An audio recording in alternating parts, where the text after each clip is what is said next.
tal amigos? Sean bienvenidos a esto que es Mente Gente, un espacio para hablar de temas selectos de psicología. Mi nombre es Leo Ortiz y el día de hoy me encuentro con el psicólogo y psicoterapeuta de Premisas, Manuel Martínez. Manuel, ¿cómo estás? Mucho gusto. ¿Qué tal? Un gusto saludarte, Leo, un gusto saludar a todos nuestros amigos y pues listo para poder seguir profundizando en estos temas tan interesantes que nos da la oportunidad de entender la mente humana. En este nuevo episodio en el cual vamos a estar hablando de un tema bastante importante que creo que es elemental para un correcto funcionamiento de la sociedad en general, que es el cuidado y el autocuidado. Cuéntanos, Manuel, ¿qué es el cuidado? Fíjate que vamos nosotros a entender que necesitamos arrancar esta observación desde comprender un poco nuestra naturaleza. ¿Y por qué esto es importante? Porque si nos damos cuenta, nosotros somos una especie que somos altamente vulnerables al nacer. ¿Qué quiere decir? Por ejemplo, no tenemos una piel acorazada, no tenemos veneno como para defendernos, no tenemos garras o incluso tenemos una fuerza desmedida para poder nosotros cuidarnos de los riesgos de la naturaleza.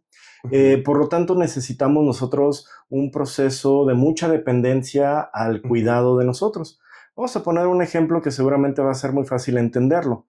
Cuando vemos a un bebé es prácticamente indefenso ante todo. Bien, si nosotros no cuidamos de ese bebé al momento de que está expuesto al clima, pues puede ser que pierda temperatura, llegue rápido a la hipotermia o incluso se pueda deshidratar y por lo tanto necesita como una necesidad vital, no es que quiera el bebé, necesita, ¿no? Pues que tengan ese cuidado hacia esta persona. Durante el desarrollo del ser humano, nos vamos a dar cuenta que poco a poco vamos obteniendo conciencia de los riesgos en los cuales nos encontramos. Por lo tanto, a un niño vamos a estarlo cuidando, pero poco a poco él va a empezar a enfrentarse a diferentes eventos donde él poco a poco va a empezar a cuidar. Sin embargo, el proceso tiene que ir desarrollándose de manera óptima y podremos ver que ese pequeñito en algún momento no va a necesitar tantos cuidados. Bien, ¿por qué? Porque va a pasar ya a tener esta capacidad de autocuidarse. Sin embargo, necesitamos hacer distinciones muy claras sobre qué nos referimos con el autocuidado psicológico, porque en muchas de las ocasiones pensamos que somos personas maduras que nos cuidamos, pero la realidad es que estamos en un grado de indefensión muy alto. Probablemente no estamos en riesgo con el entorno, pero sí estamos en riesgo con nosotros mismos. Totalmente, retomando este punto que tocabas hace unos instantes, que bueno, el ser humano está diseñado justo para depender desde muy pequeño. ¿Por qué? Porque otras especies, por ejemplo, vemos a los caballos o a los jirafas que al momento de nacer a las 2 horas ya están caminando. Pero el ser humano durante su desarrollo y la evolución que hemos tenido, pues tiene una masa encefálica, un cerebro muy grande y es desproporcional al cuerpo de un pequeñito, ¿no? Entonces, por eso es que el cuerpo humano se desarrolla a un nivel mucho más lento que otros y es por eso que requerimos de estos cuidados durante la infancia, ¿no? Claro, porque al final de cuentas recordemos que el cerebro humano es el sistema más complejo. El nivel de aprendizaje que tiene la mente humana es altísimo y hay diferentes perturbaciones a las cuales se va a enfrentar que necesitamos nosotros ir aprendiendo no solamente cómo hacer la conducta, sino aparte en qué contextos hacemos la conducta. Voy a poner un ejemplo muy pequeño. Diríamos, oye, cuando nosotros nacemos hay evidencias muy interesantes que los bebés cuando están en los primeros días tienen todavía reflejos en donde meten, por ejemplo, a bebés en una tina con agua y nos damos cuenta que se presenta la bipedalidad. ¿Qué quiere decir? Que los niños pueden mover sus piernas. Obviamente la cuestión de la gravedad, la cuestión del equilibrio no está completamente desarrollado, pero ya la trae integrada. Después aparece una etapa donde se entiende que se pierde y se vuelve a presentar. ¿Qué quiere decir? Cuando los bebés empiezan a gatear y al momento de gatear, pues ellos van a ir aprendiendo poco a poco a tener esa función motora. Algo muy interesante es que en algún momento aprenden a caminar y en algún momento aprenden a correr, pero que aprendan a caminar y a correr, ese no es el problema. Ahora el problema es dónde tiene que caminar, bien, cuándo tiene que caminar, en qué momento tiene que empezar a correr, dónde es el contexto adecuado, porque podríamos decir, ok, ya, el niño aprendió a caminar, el niño aprendió a correr. Sin embargo, nos damos cuenta que en el contexto social, que es donde también la mente humana se desarrolla ampliamente, nos vamos a percatar que no es lo mismo que camine en la calle a que se ponga a correr a lo mejor en un funeral. ¿Sí? Entonces diríamos, oye, ¿qué es lo que también tiene que aprender? Los contextos de en dónde esa conducta se puede presentar. Ok, y justamente esto me lleva a preguntarte justo dónde y cómo es que este cuidado influye dentro del desarrollo humano. Bien, fíjate que es muy interesante porque cuando somos pequeños, en nuestra naturaleza es observar que nos cuidan a nosotros. Están al pendiente de nuestra alimentación, están al pendiente de nuestro aseo, están al pendiente de nuestra seguridad, ¿no? Y entonces, estos cuidados que hacen los padres, pues es una manera en cómo nuestra mente se va desarrollando. Pero hay una realidad que tenemos que enfrentarnos y es que los padres no pueden estar 24/7 pegados justamente al niño. El niño va a tener que aprender en esos contextos qué y cómo tiene que hacer. Es como decir, el niño ya sabe hablar, pero tiene que aprender con quién hablar y con quién no hablar. Bien, el niño a lo mejor ya sabe pedir ayuda para, no sé, que le bajen un vaso, para que le puedan acercar algún objeto, bien, pero tiene también que saber con qué personas necesita pedir ayuda. Cuando nos damos cuenta de que estas famosas frases cuando están pequeñitos de no hables con nadie, ¿sí? Diríamos, bueno, ahí no solamente es me están cuidando porque me están indicando que no hable con nadie, sino aparte yo tengo que aprender a autocuidarme. Yo tengo que tener la conciencia de que esa indicación tiene que estar permanente para, si se presenta un evento de riesgo, yo tenga la oportunidad de defenderme. Que justamente estas son dos distinciones, son dos conceptos distintos, el cuidado social y el autocuidado psicológico, ¿no? Porque una cosa es que nosotros nos cuidemos, no sé, al salir a la calle, de pues prevenir algún accidente, tener este cuidado cuando están manejando, pero otra es también nuestro cuidado psicológico, ¿no? Fíjate que esto es algo muy interesante, Leo, lo que preguntas, porque si nosotros hacemos esta pregunta a nuestros amigos, amigas que nos están escuchando, y nosotros les preguntáramos si ellos se saben cuidar, una gran cantidad de ellos nos dirían que sí. Pero cuando les hiciéramos la pregunta, ¿pero te sabes autocuidar? Ahí probablemente entraremos como en una confusión un tanto compleja, porque podríamos pensar, pues que no es lo mismo, pero la realidad es que no es lo mismo. Porque, por ejemplo, podemos darnos cuenta que cuando somos pequeños nos cuidan. Cuando somos adolescentes nos cuidan un poco menos, pero siguen estando al pendiente y aparece un poco más el autocuidado. Pero cuando somos adultos, el autocuidado debe de tomar el control. ¿Por qué? Porque aunque se escucha muy bien que alguien te cuide, cuando nosotros somos adultos y como adultos alguien nos está cuidando, nos deja en un grado de vulnerabilidad. ¿Qué quiere decir? Si yo como una persona adulta necesito que me estén cuidando, me están mandando un mensaje como si yo fuera un niño. Y yo también me empiezo a maltratar porque me empiezo a tratar como lo que no soy.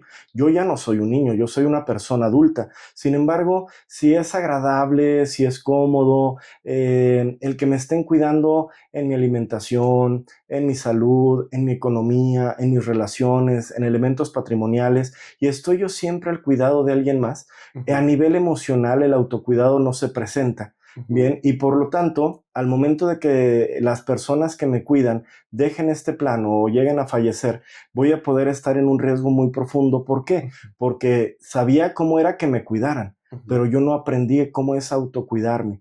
Y en el autocuidado tenemos que darnos cuenta que tenemos que enfrentar, como platicábamos en episodios anteriores, pues a lo mejor momentos de mucha incomodidad. Voy a poner un ejemplo. Todos nosotros, si nosotros nos estamos observando en estos momentos, pudiéramos pensar que tenemos la evidencia de que nos sabemos cuidar. ¿Y cómo es que sabemos y cuál es la evidencia de que sabemos que nos podemos cuidar? Porque estamos con vida. Al momento de que estamos con vida, sabemos que pudimos hacer lo suficiente para mantener y preservar nuestra integridad. Ese es el cuidado. Pero el autocuidado, tendríamos que darnos cuenta, por ejemplo, un ejemplo muy sencillo va a ser, por ejemplo, en la cuestión financiera. Habrá personas que sí, se saben cuidar en esta vida, saben cruzar una calle, saben a qué hora poder salir, saben qué hacer en caso de alguna emergencia, pero habrá algún momento, por ejemplo, en una salida, ¿no? Cuando van a un centro comercial, que no se autocuidan, por ejemplo, financieramente, ¿sí? Y decir, ¿cómo? Sí, porque al final de cuentas, a nivel emocional, nuestros propios pensamientos nos pueden llevar a tomar conductas que nos pueden poner en riesgo. Y entonces hay momentos donde seguramente nos ha pasado, ¿no? Porque creo que es algo que a todos nos puede estar ocurriendo. El cuidar tu economía, en un momento se pone en un punto ciego por la emoción, por el deseo, y al final de cuentas por ese placer que decides adquirir lo que tú gustabas, ¿no? Pero no nos dimos cuenta que te afectaste en tu economía.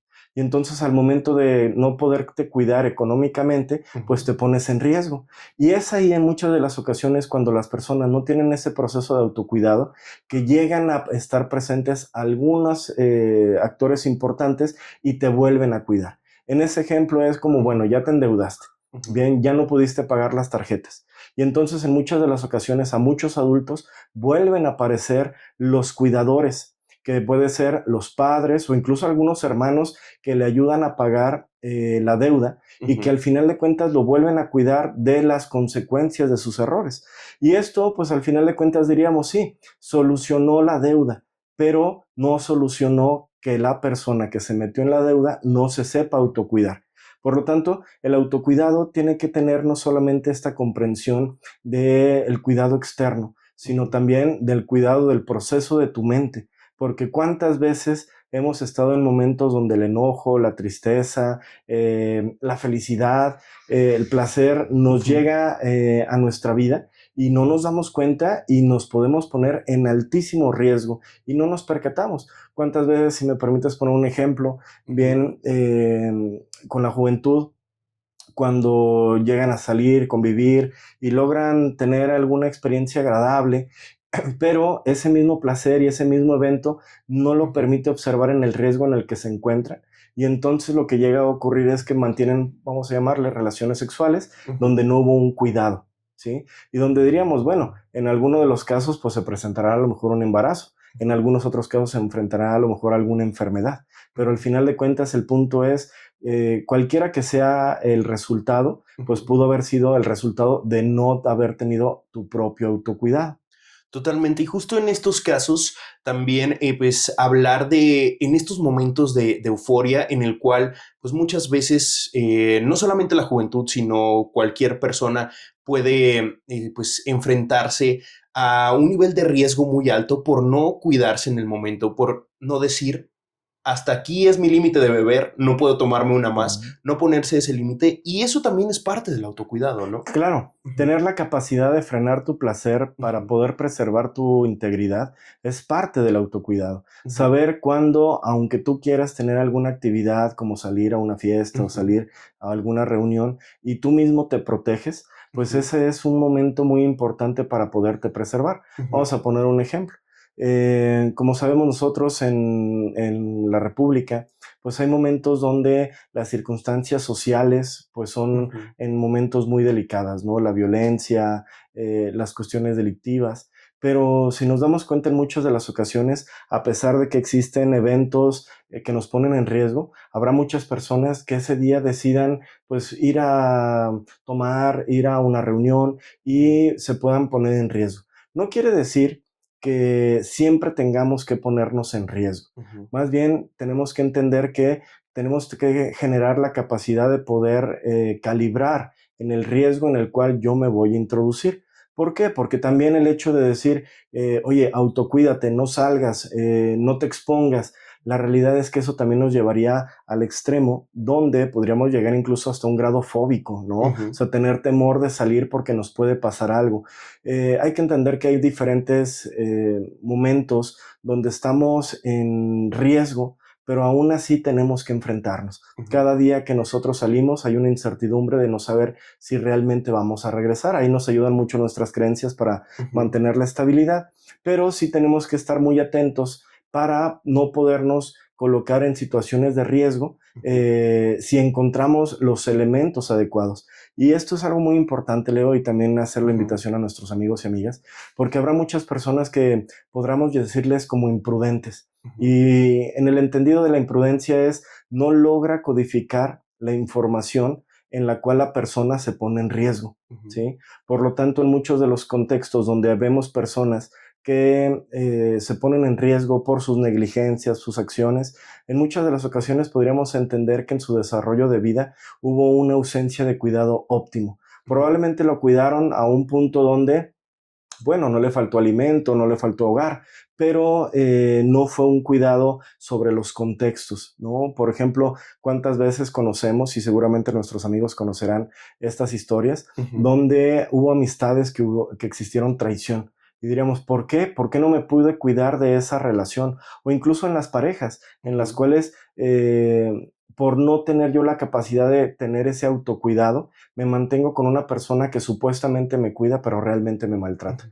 Entonces, es una temática que hay que estar observando porque realmente sí, muchos de nosotros tuvimos una problemática para poder entender qué era el autocuidado. Gracias a que entendimos que sí nos sabemos cuidar, pero no sabíamos autocuidarnos, podemos tener una mejor calidad de vida. Y es algo que profundamente la terapia y los procesos terapéuticos buscamos, que el propio paciente llegue a este entendimiento de su propio autocuidado.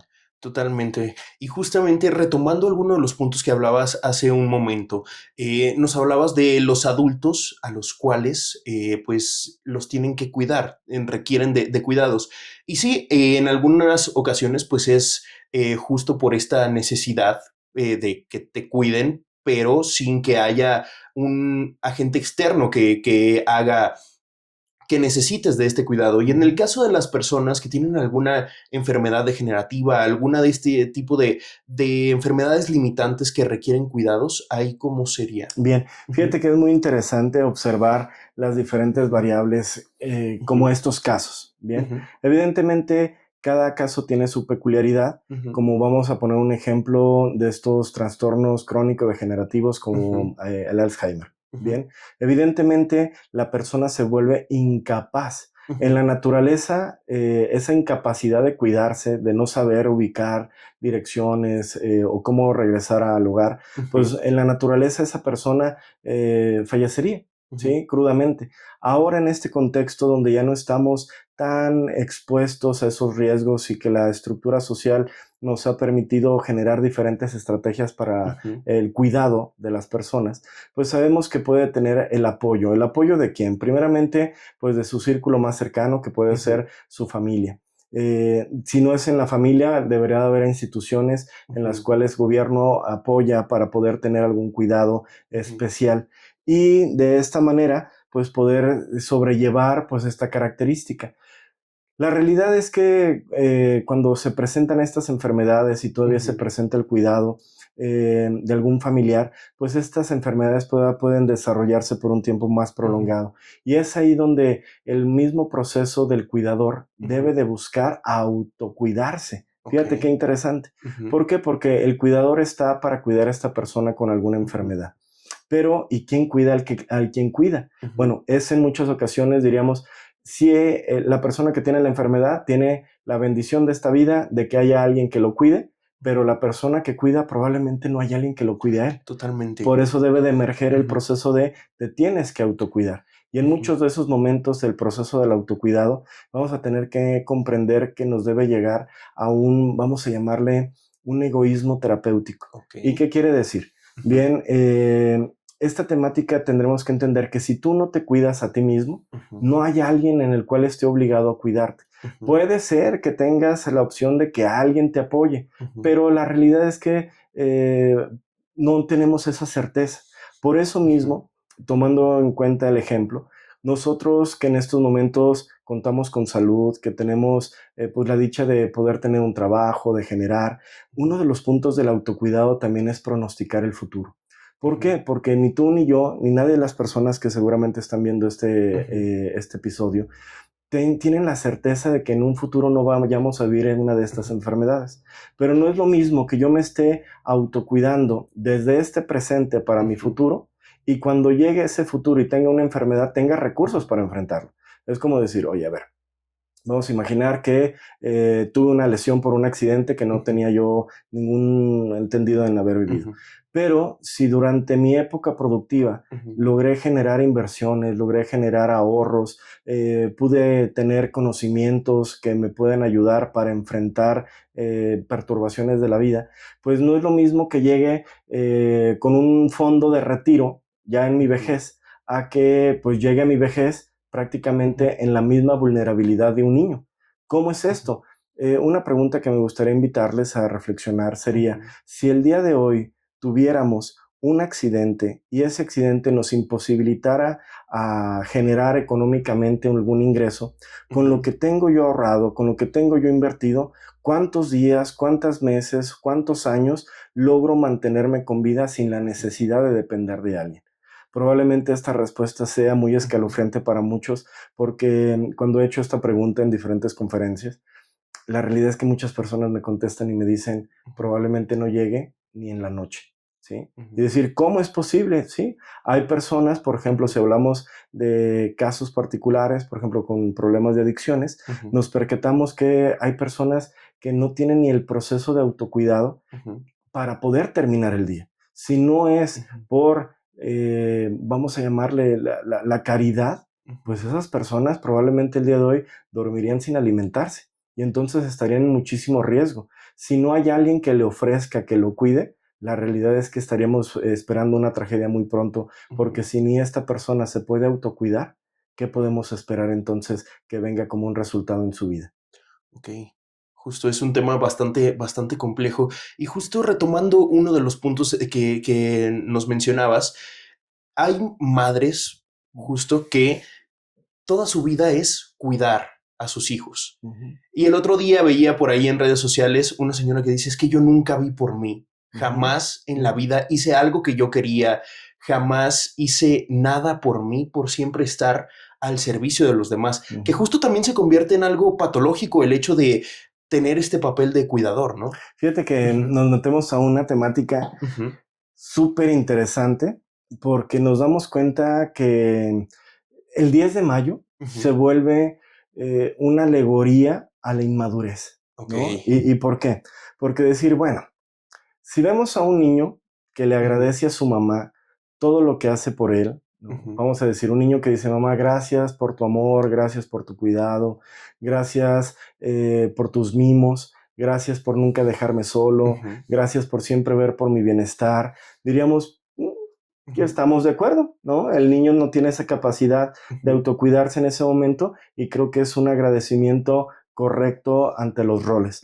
Pero cuando estamos hablando personas mayores, personas adultas, que se deshacen en este discurso de agradecimiento a los padres, cuando diríamos, imaginémonos a una persona de 42 años, diciendo gracias por tu cuidado, gracias por siempre estar, gracias por darme tu amor, gracias que por ti soy todo lo que soy, yo no sé qué haría si tú no estuvieras aquí.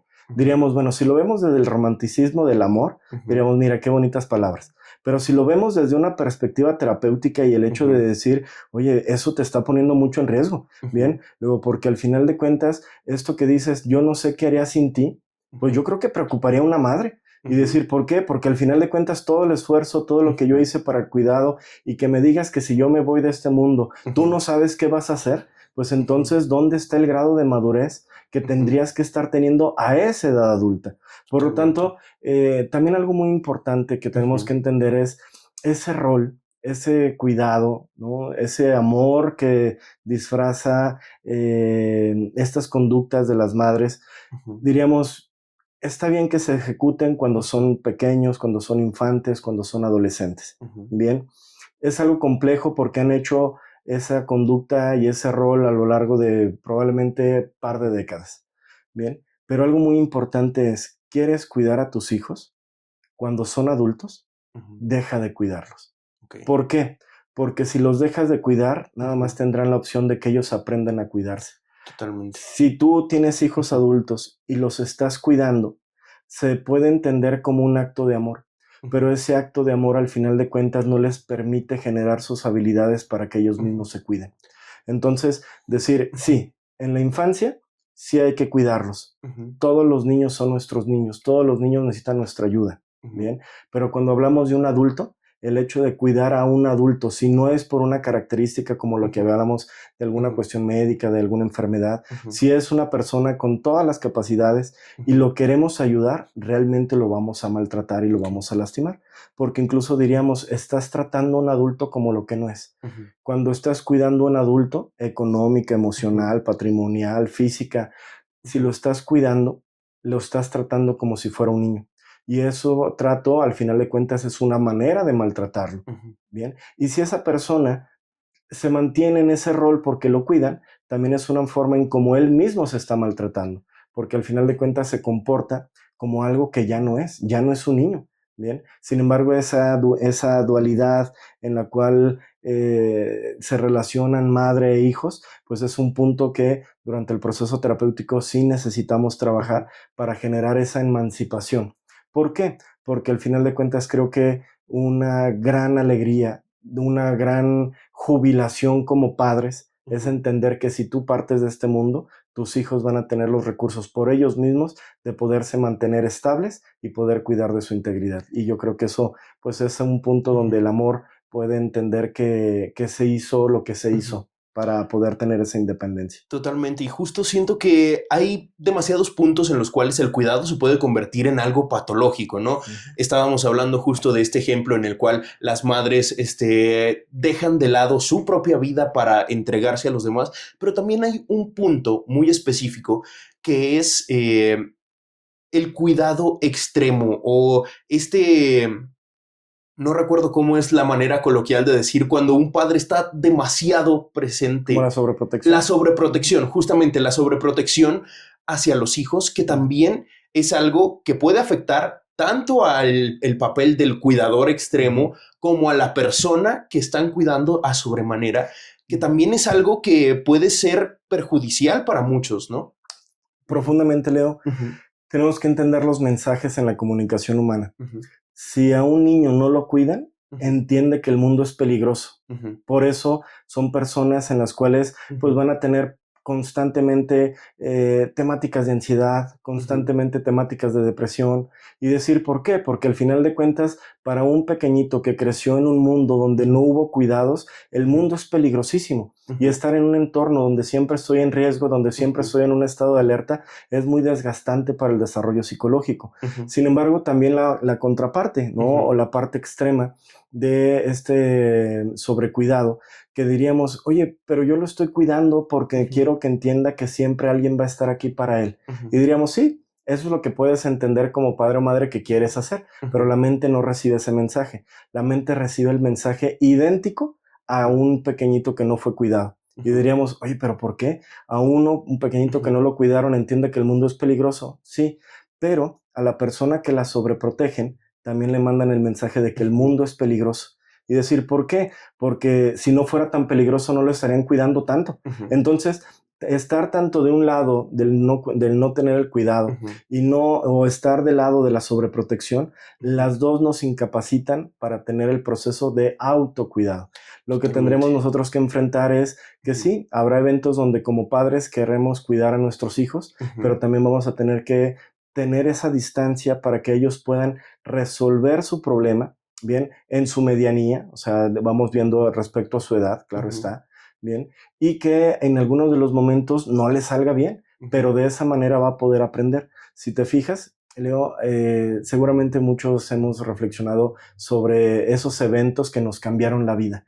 Y es esos eventos que nos cambiaron la vida donde nos dimos cuenta que pues hay amistades que traicionan, hay parejas que fallan, hay amigos que no devuelven el dinero, hay personas que no se tocan el corazón para lastimar tu patrimonio. Y cuando te das cuenta de esos eventos, claro que cambia la vida porque es un mensaje tan profundo que te invita, casi que hasta te empuja a que te sigas autocuidando. Si a pesar de esos eventos decides enfrentar la vida con los recursos que te dan las personas que te cuidan, la realidad es que nos vamos a encontrar que son personas adultas que se comportarán como niños eternos y que al final de cuentas también esa incapacidad de cuidarse puede ser que otras personas a su alrededor vivan el peso, bien, o la carga de pues tener que cuidarlos a ellos. Tengo que cuidar de mí. tengo que cuidar probablemente de mi familia y todavía tengo que cuidar de mi hermano. ¿Por qué? Porque al final de cuentas él no tuvo la capacidad de autocuidarse y esto al final de cuentas genera diferentes disfunciones en una estructura familiar, que por eso mismo tenemos que ir trabajando y profundizar en las consultas. ¿Para qué? Para que de la mejor manera que puedas tú cuidar de ti mismo, bien, no solamente en lo social, sino en lo emocional, bien, tengas la capacidad de enfrentar esta vida. ¿Por qué? Porque tenemos que enfrentar una realidad. Nadie tiene la certeza de que en esta vida vamos a estar siempre acompañados de personas que nos puedan cuidar. Habrá momentos donde nos llegue una etapa o nos llegue a lo mejor un momento en la vida donde la única persona que te pueda cuidar en el momento que necesitas cuidados seas tú a ti mismo. Perfecto, y justo con esto pues concluimos este episodio. Manuel, muchísimas gracias por acompañarnos el día de hoy. ¿Algo más que gustes agregar acerca de este tema del cuidado? Claro, hacerle la invitación a todos nuestros amigos que recordemos, una cosa es que te cuides en lo social. Evidentemente, si estás el día de hoy con vida, podemos entender que sabes cuidarte, pero que pongas mucha atención a la reflexión del autocuidado. La pregunta es, ¿tú te puedes cuidar económicamente? Tú te puedes cuidar patrimonialmente, te puedes cuidar física en tu alimentación o a nivel emocional, o cuando te viene algún evento, alguna problemática, te colapsas. Si te llega a pasar, seguramente estamos hablando de que hay una problemática en el proceso del autocuidado. Y para esos puntos, si todavía no los has podido desarrollar, con mucho gusto acércate a los profesionales, que estaremos dispuestos a poderte acompañar, porque al final de cuentas, lo que puedes hacer por ti en ese proceso de autocuidado es lo mejor que puedes hacer por los demás. ¿Por qué? Porque cuidándote a ti, simplemente cuidándote a ti, ya no haces responsable a los demás de tu propia existencia. Entonces, es un punto que los invitaría a reflexionar y siempre muy contento de poder colaborar en esta charla contigo, Leo. No, un gusto tenerte aquí en Mente Gente, este espacio para hablar de temas selectos de psicología. Recuerden que nos encuentran en todas las redes sociales como Mente Gente, Mente Gente-bajo en Instagram, mente.gente en TikTok. Manuel, ¿a ti cómo te encuentran en las redes sociales? Con mucho gusto estaremos en contacto. Estamos como Manuel Martínez Psicología en las diferentes redes sociales y estamos ahí muy atentos para responder sus comentarios y estar en interacción con ustedes. Nos vemos en el siguiente episodio. Hasta luego.